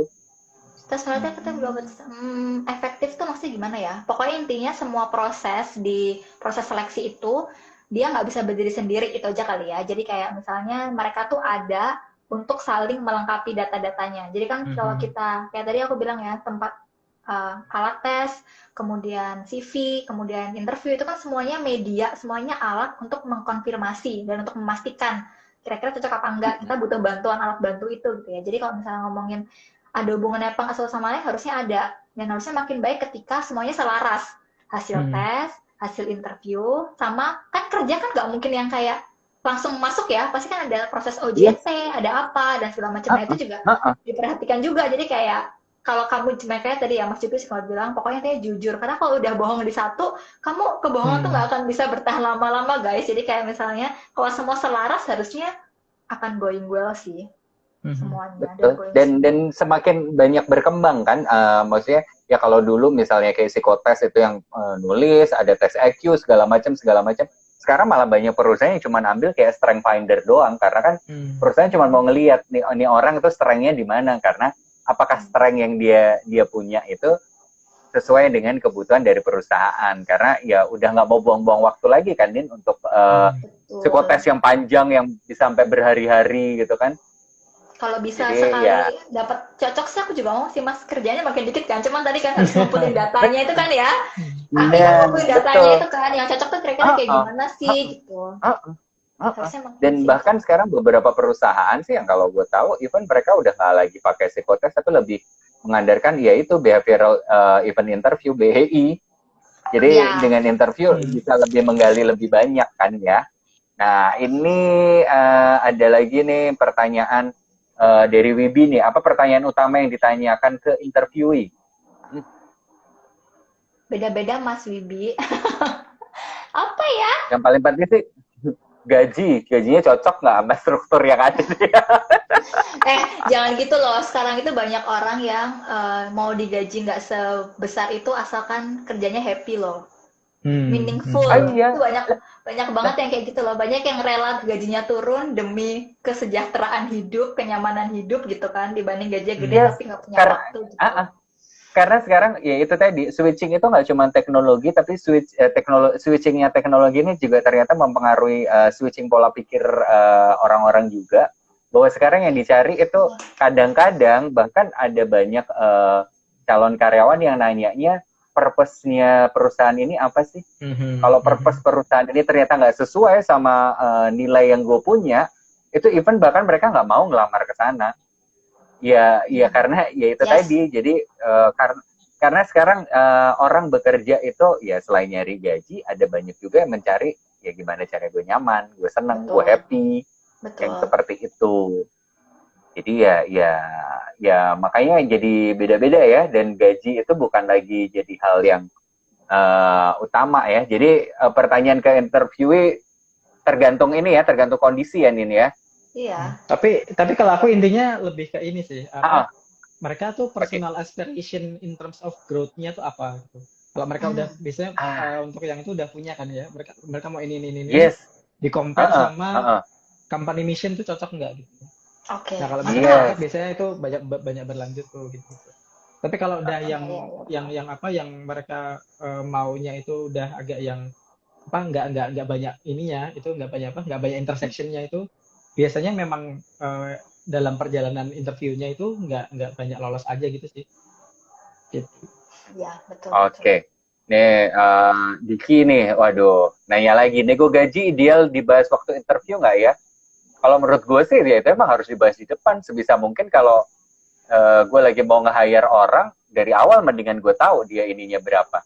Jadi gue bisa ngelihat apakah itu sesuai dengan budget yang dikasih atau enggak. Karena kalau setelah interview lama-lama menghabiskan sekian banyak waktu, ternyata pas dilihat ternyata budgetnya nggak masuk, kasihan juga. Gue sudah membuang waktu si interviewee gue, orang yang gue interview, dan membuang waktu gue juga, dan membuang waktu user gue. Yang lebih berat lagi kan kalau user ternyata udah jatuh cinta sama si kandidat ini, udah suka sama kandidat ini, ya nanti kita yang akan repot membuat banyak deviasi ya, kalau itu tidak sesuai dengan budget. Kalau menurut lo gimana, Nin? Tadi ngomongin gaji ya, iya sih, intinya kayak gaji kan salah satu komponen yang harus disepakati bersama lah ya. Itu kan kayak perjanjian yang harus disepakatin tuh. Dia harus diomongin depan atau enggak? Jawabannya iya, cuman memang mungkin bukan segalanya. Karena kalau macam-macam sih ya cara perusahaan itu cara menggali informasi soal ekspektasi gaji. Kita bilangnya masih ekspektasi ya, karena kan nanti di akhirnya kita masih bisa nego kan.